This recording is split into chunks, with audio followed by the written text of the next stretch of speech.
Hello friends, craft company മലയാളത്തിൻ്റെ പുതിയൊരു വീഡിയോയിലേക്ക് എല്ലാവർക്കും സ്വാഗതം. അപ്പോൾ നമ്മൾ ഇന്ന് ചെയ്യാൻ പോകുന്നതെന്ന് വെച്ചാൽ കുപ്പി കൊണ്ടുള്ള ഒരു സംഭവമാണ് ഇന്ന് ഉണ്ടാക്കുന്നത്. അതായത് കുപ്പിക്കകത്തൊരു വെള്ളച്ചാട്ടവും അതേപോലെ നമ്മുടെ ഷോക്കേസിലും റൂമിലൊക്കെ വെക്കാൻ പറ്റിയ തരത്തിലുള്ള ഒരു സംഭവമാണ് ഇന്ന് ഉണ്ടാക്കുന്നത്. അപ്പോൾ നമുക്ക് കൂടുതൽ പറഞ്ഞ് സമയം കളയുന്നില്ല, നമുക്ക് നേരെ വീഡിയോയിലേക്ക് പോകാം. ഗൈസ്, നമുക്ക് ആദ്യമായിട്ട് വേണ്ടതെന്ന് വെച്ചാൽ ഇതുപോലെ ഒരു ചെറിയൊരു വാട്ടർ പമ്പാണ് വേണ്ടത്. ഇത് 9 വാട്ടിൻ്റെ ബാറ്ററി പ്രവർത്തിക്കുന്ന ഒരു ചെറിയൊരു വാട്ടർ പമ്പാണ്. പിന്നെ വേണ്ടത് ഇതുപോലെ 3 പാത്രത്തിൻ്റെ അടപ്പാണ്. ഇതിപ്പോൾ ഒന്ന് മിൽമ നെയ്യുടെ അടപ്പാണ്, മറ്റേതെന്ന് ഓർമ്മയില്ല, ഇതേതോ ഉജാലയുടേതോ അങ്ങനെ എന്തോ. അതുപോലെ ഏതായാലും പ്രശ്നമൊന്നുമില്ല, നമുക്ക് മുകളിൽ വെക്കാൻ പറ്റണം, അത്രമാത്രമാണ് ഉള്ളത്. കണ്ടോ, ഇതുപോലെ മുകളിൽ വെക്കാൻ പറ്റണം. ഇനി വേണ്ടത് ഇതുപോലെ ഒരു ചെറിയൊരു പൈപ്പാണ് വേണ്ടത്. അപ്പോൾ ഞാനിപ്പോൾ ഇവിടെ ചെയ്യുന്നതെന്ന് വെച്ചാൽ എല്ലാ പാത്രത്തിൻ്റെ സെൻട്രലായിട്ടും ഇതുപോലെ ആ പൈപ്പിൻ്റെ അളവിനനുസരിച്ച് മാർക്ക് ചെയ്തിട്ടുണ്ട്. ഈ മാർക്ക് ചെയ്ത ഭാഗം നമുക്കൊന്ന് ഓട്ടയാക്കിയിട്ട് എടുക്കണം. അതിന് വേണ്ടിയിട്ട് ഞാൻ എൻ്റെ കയ്യിൽ ഇപ്പോൾ സോൾഡറിങ് അയൺ ഉണ്ടായതുകൊണ്ട് ഞാൻ അവിടെ സോൾഡറിങ് അയൺ ഉപയോഗിച്ചുകൊണ്ട് ഹോൾസ് ആക്കുന്നു.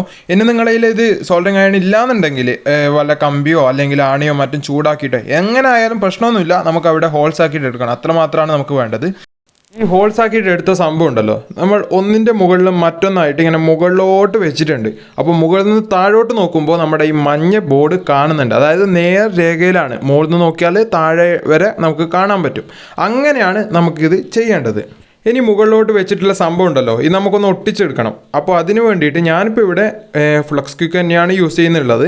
അത് ഇല്ലാന്നുണ്ടെങ്കിൽ ഫെവിക്കോളോ സൂപ്പർ ഗ്ലൂവോ അല്ലെങ്കിൽ ഫെവിക്വിക്കോ അങ്ങനെയുള്ള സംഭവങ്ങളൊക്കെ ഉപയോഗിച്ച് നമുക്കൊന്ന് ഒട്ടിച്ചെടുത്താൽ മതി. പശ ഏതായാലും പ്രശ്നമൊന്നുമില്ല, നമുക്കിതൊന്ന് ഒട്ടിച്ചെടുക്കണം. ഇതിപ്പോൾ സെറ്റായിട്ടുണ്ട് സംഭവം, കേട്ടോ, നന്നായിട്ട് ഉണങ്ങിയിട്ടുണ്ട്. അടുത്തായിട്ട് ഇതിപ്പോൾ കാണുമ്പോൾ തന്നെ അറിയാം, അത് പുറത്തു നിന്ന് നോക്കുന്ന ഏതൊരാൾക്കും മനസ്സിലാവും ഇത് എന്താണ് ഓരോ പാത്രത്തിൻ്റെ അടപ്പാണെന്ന് കാണുമ്പോൾ തന്നെ മനസ്സിലാവും. അപ്പോൾ ആ ഒരു ലുക്ക് മാറ്റിയെടുക്കണം. അതേപോലെ എല്ലാം വ്യത്യസ്ത കളറാണ് ഇപ്പോൾ ഇതിൽ കാണുന്നുള്ളത്. അപ്പോൾ അതൊന്ന് മാറ്റിയെടുക്കാൻ വേണ്ടിയിട്ട് ഞാൻ ജസ്റ്റ് ഒരു ബേസ് ആയിട്ടുള്ള ഒരു കോട്ട് എന്ന രീതിയിൽ വൈറ്റ് പെയിൻറ്റ് അടിച്ചിട്ടുണ്ട്. അപ്പോൾ വൈറ്റ് പെയിൻറ്റ് നന്നായിട്ട് ഉണങ്ങിയിട്ടുമുണ്ട്. അപ്പോൾ ആ വൈറ്റ് പെയിൻറ്റ് ഉണങ്ങിയതിന് ശേഷം നമുക്ക് ഇഷ്ടമുള്ള കളർ അടിക്കാം. ഇപ്പോൾ ഞാനിപ്പോൾ ഇവിടെ നീല കളറാണ് അടിക്കാൻ ഉദ്ദേശിക്കുന്നുള്ളത്. കാരണം വെള്ളത്തിൻ്റെ ആ ഒരു റിലേറ്റഡ് ആയ സംഭവം ആയതുകൊണ്ട് തന്നെ നീല കൊടുത്താൽ കുറച്ചുകൂടി കാണാൻ ഭംഗിയുണ്ടാവുമെന്ന് തോന്നി. അതുകൊണ്ട് നീല കളറാണ് കൊടുക്കുന്നുള്ളത്. ഇനി നിങ്ങൾക്ക് വേണമെങ്കിൽ ചുവപ്പോ മഞ്ഞയോ പച്ചയോ നീല എന്ത് കളർ വേണമെങ്കിലും കൊടുക്കാവുന്നതാണ്. അതൊന്നും പ്രശ്നമില്ല. അതെല്ലാം ഓരോരുത്തരുടെ ഇഷ്ടത്തിനനുസരിച്ച് നമുക്ക് വേണ്ട കളർ കൊടുക്കാവുന്നതാണ്. അപ്പോൾ ഇത് നന്നായിട്ട് ഉണങ്ങുന്നത് വരെ നമുക്കൊന്ന് കാത്തിരിക്കാം. അപ്പോൾ നമ്മുടെ അടുത്ത പണി എന്ന് പറയുന്നത് നമ്മുടെ വാട്ടർ പമ്പ് ഉണ്ടല്ലോ, വാട്ടർ പമ്പിൻ്റെ മുകളിലോട്ട് ആ പൈപ്പ് ഒന്ന് കണക്ട് ചെയ്ത് കൊടുക്കാം. അത് കയറുന്നില്ല എന്നുണ്ടെങ്കിൽ ചെറുതായിട്ടൊന്ന് ചൂടാക്കി കൊടുത്താൽ മതി, തീർച്ചയായിട്ടും അത് മുകളിലോട്ട് കയറിക്കോളും. ഓക്കെ, ഇനി നമ്മൾ നേരത്തെ എടുത്തിട്ടുള്ള ആ സംഭവത്തിൽ നമ്മൾ ഹോൾസ് ആക്കിയിരുന്നല്ലോ, ആദ്യം ഹോൾസ് ഉണ്ടാക്കിയിരുന്നല്ലോ, ആ ഹോൾസിൽ കൂടിയിട്ട് ഈ പൈപ്പ് മുകളിലോട്ടേക്ക് ഒന്ന് കയറ്റി കൊടുക്കാം. ഇതുപോലെ കയറ്റി കൊടുക്കാം. അപ്പോൾ ആ ഏറ്റവും താഴെയുള്ള അടപ്പിലേക്ക് കറക്റ്റായിട്ട് ആ പമ്പൊക്കെ കറക്റ്റായിട്ട് ചേർന്ന് നിൽക്കുന്നുണ്ട്. അങ്ങനെ ചെയ്യാം കേട്ടോ, കാരണം നമ്മുടെ കുപ്പിയിൽ അത്രേ സ്ഥലം ഉണ്ടാവുള്ളൂ. അപ്പോൾ കറക്റ്റായിട്ട് അവിടെ ചേർന്ന് നിൽക്കുന്ന പോലെ ചെയ്യാം. ഇനിയിപ്പോൾ മുകളിലോട്ട് ഒരുപാട് പൈപ്പ് ബാലൻസ് വരുന്നുണ്ട്. അപ്പോൾ അതൊന്ന് കുറച്ച് മുകളിൽ വെച്ച് കട്ട് ചെയ്തു. ഇത്ര മാത്രമാണ് ഇപ്പോൾ അവിടെ ഉള്ളത്. അതിന് ചുറ്റും പശ ഒഴിച്ചിട്ടുണ്ട്. അപ്പോൾ ആ ബാക്കി വരുന്ന അത് നന്നായിട്ട് ഉണങ്ങിയതിന് ശേഷം മാത്രം ആ ബാക്കി വരുന്ന ഭാഗം കൂടി ഒന്ന് കട്ട് ചെയ്ത് കളഞ്ഞു. അടുത്തതായിട്ട് വേണ്ടത് ഇതുപോലെ ചെറിയ ചെറിയ സംഭവങ്ങളൊക്കെ ഉണ്ടാവുമല്ലോ പ്ലാസ്റ്റിക്കിൻ്റെ. ഇതിപ്പോൾ ആന, കുതിര, പുലി അതുപോലുള്ള സംഭവങ്ങളാണ്. ഇതില്ലാന്നുണ്ടെങ്കിൽ ജോക്കറോ അതുപോലുള്ളതായാലും പ്രശ്നമൊന്നുമില്ല, ഏതായാലും മതി. ഇപ്പോൾ ഈ ആന കറക്റ്റ് സൈസാണെന്ന് തോന്നി, അതുകൊണ്ട് ഞാൻ ഈ ആനയെ എടുക്കുന്നു. അപ്പോൾ കണ്ടോ, കറക്റ്റായിട്ട് അതിൻ്റെ മുകളിൽ ആന ചേർന്ന് നിൽക്കുന്നുണ്ട്, അതുകൊണ്ടാണ് ആനയെ എടുത്തിട്ടുള്ളത്. ഇനി ഈ ആനയുടെ കാലിൽ ഞാൻ ചെറുതായിട്ട് പശ ഒഴിക്കുന്നുണ്ട്. അപ്പോൾ ഈ ആന അവിടെ ഒന്ന് ഒട്ടട്ടെ. അപ്പോൾ നമുക്ക് ഈ ആനയെ ഇറക്കാനുള്ള അടുത്ത സംഭവം നോക്കാം. അപ്പോൾ ആനയെ ഇറക്കാനായിട്ട് വേണ്ട കുപ്പിയാണിത്. അപ്പോൾ ഇത് ബിയർ ബോട്ടിലാണ് ഇപ്പോൾ ഞാൻ എടുത്തിട്ടുള്ളത്. ബിയർ ബോട്ടിൽ വേണമെന്നൊന്നും ഒരു നിർബന്ധമില്ല, ഏത് കുപ്പി വേണമെങ്കിലും ഉപയോഗിക്കാം. ബിയർ ബോട്ടിലാകുമ്പോൾ കുറച്ച് ആ കറക്റ്റ് സൈസ് വരും, അതുകൊണ്ട് ബിയർ ബോട്ടിൽ എടുത്തു എന്നേ ഉള്ളൂ. ഇപ്പോൾ ഇതിൻ്റെ മുകളിലൊക്കെ നല്ല മണ്ണായിരുന്നു. അപ്പോൾ അതൊക്കെ ഞാൻ മണ്ണും സ്റ്റിക്കറും അതൊക്കെ ഞാൻ നന്നായിട്ട് കഴുകി വൃത്തിയാക്കി എടുത്തിട്ടുണ്ട് ഈ കുപ്പിയിൽ. അപ്പോൾ അടുത്തതായിട്ട് ഈ കുപ്പി നമുക്കൊന്ന് കട്ട് ചെയ്യണം. ഈ കട്ട് ചെയ്യാനായിട്ട് വേണ്ടത് ഇതുപോലെ ഒരു ചെറിയ കഷ്ണം കോട്ടൺ തുണിയാണ് വേണ്ടത്. അപ്പോൾ ഈ ചെറിയ കഷ്ണം കോട്ടൺ തുണി ഉപയോഗിച്ചുകൊണ്ടാണ് നമ്മൾ ഈ കുപ്പി കട്ട് ചെയ്യാൻ പോകുന്നത്. അപ്പോൾ ഈ കുപ്പിയുടെ ഇപ്പോൾ ഈ കാണിക്കുന്ന ഭാഗം ഉണ്ടല്ലോ, അവിടെ വെച്ചിട്ടാണ് നമ്മൾ കട്ട് ചെയ്യുന്നത്. അതുകൊണ്ട് തന്നെ ആ കോട്ടൻ്റെ തുണി അവിടെ നന്നായിട്ടൊന്ന് ചുറ്റി കൊടുക്കാം, നല്ല ടൈറ്റിലൊന്ന് കെട്ടിക്കൊടുക്കാം. ഇനി ബാക്കി വരുന്ന ഭാഗം നമുക്ക് ആവശ്യമില്ല, അതൊന്ന് കട്ട് ചെയ്ത് കളഞ്ഞാൽ നമ്മുടെ ആ ഒരു പണി കഴിഞ്ഞു. ഇനി ഇത് കട്ട് ചെയ്യാനായിട്ട് സാധാരണ ഉപയോഗിക്കാറെന്ന് വെച്ചാൽ മണ്ണെണ്ണയാണ് ഉപയോഗിക്കാറ്. ഇപ്പോൾ എൻ്റെ കയ്യിൽ മണ്ണെണ്ണ ഇല്ലാത്തതുകൊണ്ടും അതേപോലെ ടിന്നർ ഉണ്ടായതുകൊണ്ടും ഞാൻ ടിന്നറാണ് ഇപ്പോൾ ഇവിടെ യൂസ് ചെയ്യുന്നുള്ളത്. ടിന്നറിന് പെട്രോളും ഏകദേശം ഒരേ എഫക്റ്റ് തന്നെയാണ് കിട്ടുന്നത്. അപ്പോൾ ഇതുപോലെ കത്തിയിട്ടുണ്ട്. അവിടെ ഒരു മെഴുകുതിരി ഉണ്ടായിരുന്നു, മെഴുകുതിരിയിൽ നിന്ന് ഞാൻ കത്തിച്ചിട്ടുണ്ട്. അപ്പോൾ നന്നായിട്ട് തന്നെ ഇതിങ്ങനെ കറക്കി കൊടുക്കുക. കാരണം ഒരു സ്ഥലത്ത് മാത്രം തീ കത്തുകയാണെങ്കിൽ ആ സ്ഥലം മാത്രം പൊട്ടാൻ ചാൻസ് കൂടുതലാണ്. അപ്പോൾ ഇത് നന്നായിട്ട് കറക്കി കൊടുക്കുക. അതിന് ശേഷം പെട്ടെന്ന് വെള്ളത്തിലേക്ക് ഇട്ട് നമ്മൾ ഏത് വെള്ളത്തിലാണോ മുക്കുന്നത്, അതായത് ഇപ്പോൾ ബക്കറ്റിലേക്കാണ് ഈ കുപ്പി മുക്കുന്നതെന്ന് വിചാരിക്കാം. അങ്ങനെയാണെങ്കിൽ ആ ബക്കറ്റിൻ്റെ സൈഡിലോട്ട് ചെറുതായിട്ടൊന്ന് തട്ടി കൊടുക്കുക. അങ്ങനെയാണെങ്കിൽ ചില സമയത്ത് പൊട്ടുകയുള്ളൂ, ചില സമയത്ത് വെള്ളത്തിലേക്ക് താഴ്ത്തുമ്പോൾ തന്നെ പൊട്ടിയിട്ട് വരും. ഇപ്പോൾ നമുക്ക് കിട്ടിയ ഈ കുപ്പി ഉണ്ടല്ലോ, കുപ്പിയുടെ മുകളിലൊക്കെ തീയൊക്കെ കത്തിയത് കൊണ്ട് തന്നെ അവിടെ കരിയൊക്കെ പിടിച്ചിട്ടിരിക്കും. അപ്പോൾ ഒരു തോർത്തോ അല്ലെങ്കിൽ എന്തെങ്കിലും തുണിയോ 4 5 മടക്കാക്കിയതിന് ശേഷം മാത്രം അതിൻ്റെ മുകളിലെ കരിയും പൊടിയൊക്കെ ഒന്ന് തുടച്ചെടുക്കുക. കാരണം മുകളിലൊക്കെ ഭയങ്കര മൂർച്ചയായിരിക്കും. അപ്പോൾ തുണി ജസ്റ്റ് ഒരു സിംഗിൾ തുണി മാത്രം എടുത്ത് തുടക്കുകയാണെങ്കിൽ ആ തുണി കീറിയതിന് ശേഷം നമ്മുടെ കൈ കീറാൻ ചാൻസ് ഉണ്ട്. അപ്പോൾ ചെയ്യുമ്പോൾ വളരെയധികം സൂക്ഷിക്കുക കേട്ടോ. കാരണം കൈയൊക്കെ മുറിയാൻ വളരെയധികം ചാൻസ് ഉണ്ട്. കാരണം കുപ്പിയൊക്കെയാണ്, അതിൻ്റെ മുകളിലൊക്കെ ഭയങ്കര മൂർച്ചയൊക്കെ ആയിരിക്കും. അപ്പോൾ നമ്മൾ ഉണ്ടാക്കിയ ആനയും ആ സംഭവമൊക്കെ അതിൻ്റെ അകത്തേക്ക് ഇറക്കി വെച്ചിട്ടുണ്ട്. ഇനി ഈ പമ്പിൻ്റെ വയർ തികയാത്തതുകൊണ്ട് ഞാൻ ചെറിയൊരു കഷ്ണം വയർ കൂടി അവിടെ എക്സ്ട്രാ കൂട്ടിച്ചേർത്തിട്ടുണ്ട്. അവിടെ ജസ്റ്റ് ഇൻസുലേഷൻ ഇട്ട് ഒട്ടിച്ചു എന്നേ ഉള്ളൂ. ഓക്കെ, ഇനി ഈ മുകൾ ഭാഗത്തെ കൂടി വയർ ഇടുക, ഈ വീഡിയോയിൽ കാണിക്കുന്നത് പോലെ. ഇനി എവിടെ നിന്നാണോ കട്ടായിട്ടുള്ളത് അവിടെ ഇങ്ങനെ തിരിച്ച് അത് കാണുമ്പോൾ നമുക്കറിയാം. കാരണം ആ കട്ടായിട്ടുള്ള കറക്റ്റ് പൊസിഷനിലെത്തുമ്പോൾ അതവിടെ കറക്റ്റായിട്ട് ഫിക്സ് ആയിട്ട് നിൽക്കും, ഇതുപോലെ.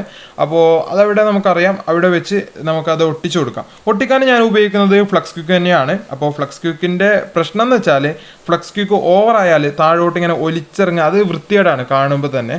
അപ്പോൾ ഓവറാവാനും പാടില്ല. കുറച്ചായാലും നമ്മുടെ കുപ്പി മുകൾ ഭാഗവും താഴ്ഭാഗവും ഇളകിയിട്ട് രണ്ടും വേറെ വേറെ ആയിട്ട് പോകും. അപ്പോൾ കുപ്പി താഴെ വീണ് പൊട്ടാനൊക്കെ ഭയങ്കര ചാൻസ് ഉണ്ട്. അപ്പോൾ ഓവറാവാനും പാടില്ല, കൂടുതലാവാനും പാടില്ല. ആ നടുവിലുള്ള ആ ഒരു റേഞ്ചിൽ വേണം പശ ഇട്ട് ഒട്ടിക്കാൻ വേണ്ടിയിട്ട്. അപ്പോൾ ഓവറായാൽ ചില സമയത്ത് വെള്ളത്തിൻ്റെ അംശമൊക്കെ അവിടെ ഉണ്ടെങ്കിൽ വെളുത്ത് കാണും. അതും ഈ ഫ്ലക്സ് ക്വിക്കിൻ്റെ ഭയങ്കര ഒരു പ്രശ്നം എന്ന് പറയാൻ വേണമെങ്കിൽ. അപ്പോൾ ഇതുപോലെ ഒട്ടിച്ചിട്ടുണ്ട്. അപ്പോൾ ഞാൻ ഒട്ടിച്ചപ്പോൾ ലേശം പശ ഓവറായി പോയി, കാരണം കുറച്ച് താഴോട്ടേക്ക് ഒലിച്ചിറങ്ങിയിട്ടുണ്ട്. അതേപോലെ ആ സൈഡിലൊക്കെ വെളുത്ത് കാണാൻ പറ്റും നിങ്ങൾക്ക് സൂക്ഷിച്ച് നോക്കിയാൽ. അത് ആ പശ ഒട്ടിച്ചപ്പോൾ കുറച്ച് കൂടുതലായതുകൊണ്ടാണ്. മാത്രമല്ല അവിടെയൊക്കെ വെള്ളത്തിൻ്റെ അംശം കുറച്ചുണ്ടായിരുന്നു. അപ്പോൾ ഇത് ഒട്ടിക്കുന്നതിന് മുമ്പ് നന്നായിട്ട് അവിടെയൊക്കെ ഒന്ന് തോർത്തോ അല്ലെങ്കിൽ മറ്റെന്തെങ്കിലും തുണിയോ ഉപയോഗിച്ചൊന്ന് തോർത്തി കൊടുക്കാം. ഇപ്പോൾ നമ്മുടെ സംഭവം റെഡി ആയിട്ടുണ്ട്. കണ്ടോ, നല്ല ക്ലിയർ ആയിട്ട് നമുക്ക് താഴെ ഭാഗമൊക്കെ കാണാൻ പറ്റുന്നുണ്ട്. അതേപോലെ കുപ്പിയുടെ മുകൾ ഭാഗം ഇങ്ങനെ ഷെയ്ക്ക് ചെയ്താലും ഇളകിയിട്ടൊന്നും പോകുന്നൊന്നുമില്ല, നന്നായിട്ട് അവിടെ ഒട്ടിയിട്ടുമുണ്ട്.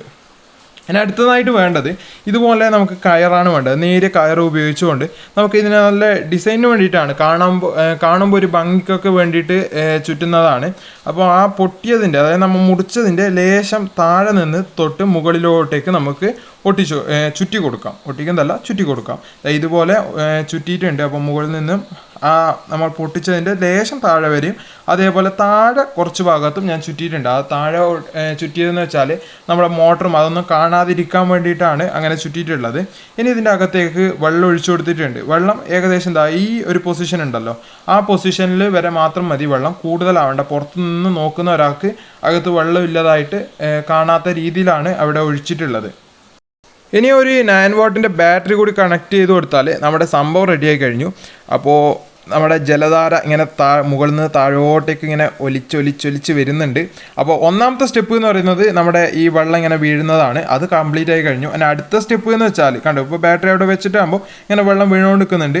അപ്പോൾ ഇതിനേക്കാളും കാണാൻ ഭംഗി എന്ന് പറയുന്നത് രാത്രിക്ക് കാണണമെങ്കിൽ ലൈറ്റ് വേണം. അപ്പോൾ നമുക്ക് ലൈറ്റ് സെറ്റാക്കാം. ഇതെന്ന് വെച്ചാൽ വാഹനങ്ങളിലൊക്കെ സാധാരണ ഉപയോഗിക്കുന്ന ഒരു തരം ലൈറ്റാണ്. 20 രൂപയാണ് ഈ LED ലൈറ്റിൻ്റെ വില എന്ന് പറയുന്നത്. അപ്പോൾ ഇത് വേണമെങ്കിൽ ഇത് ഉപയോഗിക്കാം. അതായത് ഇതുപോലെ മുകളിലേക്ക് വെച്ച് ഒരു ഇൻസുലേഷൻ ടാപ്പോ മറ്റോ അവിടെ ചുറ്റി കൊടുത്താൽ അതവിടെ നിന്നോളും. അതിനുശേഷം ഇതിപ്പോൾ 12 വാട്ടിൽ വർക്ക് ചെയ്യുന്ന ബൾബാണ്. അപ്പോൾ ഇത് ഫീമെയിൽ പോർട്ടിലേക്ക് ജസ്റ്റ് ഒന്ന് 12 വാട്ടിൻ്റെ അഡാപ്റ്റർ ഒന്ന് കണക്ട് ചെയ്ത് കൊടുത്താൽ അത് റെഡിയായി കഴിഞ്ഞു. അതില്ലാന്നുണ്ടെങ്കിൽ സാധാരണ നമ്മുടെ ഇതുപോലെ ചെറിയ LED ഉണ്ടാവുമല്ലോ, ഇതിന് 3 രൂപയാണ് വില ഈ LEDക്ക്. അപ്പോൾ ഈ LED നമുക്ക് ഇതേപോലെ താഴേക്ക് ഇട്ടതിന് ശേഷം 9 വാട്ടിൻ്റെ ബാറ്ററി കൊടുത്താൽ മതി, ധാരാളം മതി. ഇത് ഇപ്പോൾ കാണിച്ച ആ ചെറിയ LED ഉപയോഗിച്ചുകൊണ്ടുള്ള ലൈറ്റിൻ്റെ പ്രകാശമാണ് ഇപ്പോൾ ഈ കാണുന്നത്. ഈ വീഡിയോയിൽ കാണുന്നതെന്ന് വെച്ചാൽ ആ ചെറിയ LED ബൾബിൻ്റെ ലൈറ്റാണ് കാണുന്നത്. ഇതെന്ന് വെച്ചാൽ ആ 20 രൂപയുടെ LED ബൾബ് ഫിറ്റ് ചെയ്തിട്ടുള്ള ആ ഒരു വിഷ്വൽസാണ് നിങ്ങളിപ്പോൾ കാണുന്നുള്ളത്. അപ്പോൾ ഇതിൻ്റെ മുകളിലൊക്കെ ചോന്നിട്ട് കാണുന്നതെന്ന് വെച്ചാൽ നമ്മൾ ഇൻസുലേഷൻ ടാപ്പ്, ചോന്ന കളർ ഇൻസുലേഷൻ ടാപ്പാണ് അവിടെ ചുറ്റിയിട്ടുണ്ടായിരുന്നത്. അപ്പോൾ അതിൻ്റെ ആ ഒരു ഇതാണ് കാണുന്നുള്ളത്, അല്ലാതെ ചോന്ന ലൈറ്റ് അല്ല മുകളിൽ വെച്ചിട്ടുള്ളത്. അതേപോലെ ഇപ്പോൾ അതിൻ്റെ കാണാൻ പറ്റും നിങ്ങൾക്ക് ആ ഒരു ഷോക്കേസ് മുഴുവനും അത് ആ ലൈറ്റിൻ്റെ പ്രകാശം നിറഞ്ഞിട്ടുണ്ട്. അതേപോലെ സൈഡിലോട്ടൊക്കെ പോകുന്നുണ്ട് ലൈറ്റ്. അപ്പോൾ ഇത് വേണമെങ്കിൽ ഇത് ഉപയോഗിക്കാം, അല്ലാന്നുണ്ടെങ്കിൽ മറ്റത് വേണമെങ്കിൽ മറ്റത് ഉപയോഗിക്കാം. നിങ്ങളുടെ ഇഷ്ടമാണ് ഏത് വേണമെന്നുള്ളത്. അപ്പോൾ ഇന്നത്തെ വീഡിയോ ഇത്ര മാത്രമാണ്. അപ്പോൾ വീഡിയോ ഇഷ്ടമായാൽ തീർച്ചയായിട്ടും ലൈക്ക് ചെയ്യുക, ഷെയർ ചെയ്യുക, സബ്സ്ക്രൈബ് ചെയ്യുക. അതേപോലെ തന്നെ സബ്സ്ക്രൈബ് ചെയ്യുമ്പോൾ അടുത്ത് വരുന്ന ബെൽ ബട്ടൺ കൂടി എനേബിൾ ചെയ്താൽ മാത്രമേ ഞാൻ അപ്ലോഡ് ചെയ്യുമ്പോൾ നിങ്ങൾക്ക് നോട്ടിഫിക്കേഷൻ ആയിട്ട് ലഭിക്കുകയുള്ളൂ. അപ്പോൾ മറ്റൊരു വീഡിയോ ആയി കാണുന്നത് വരെ ഗുഡ് ബൈ.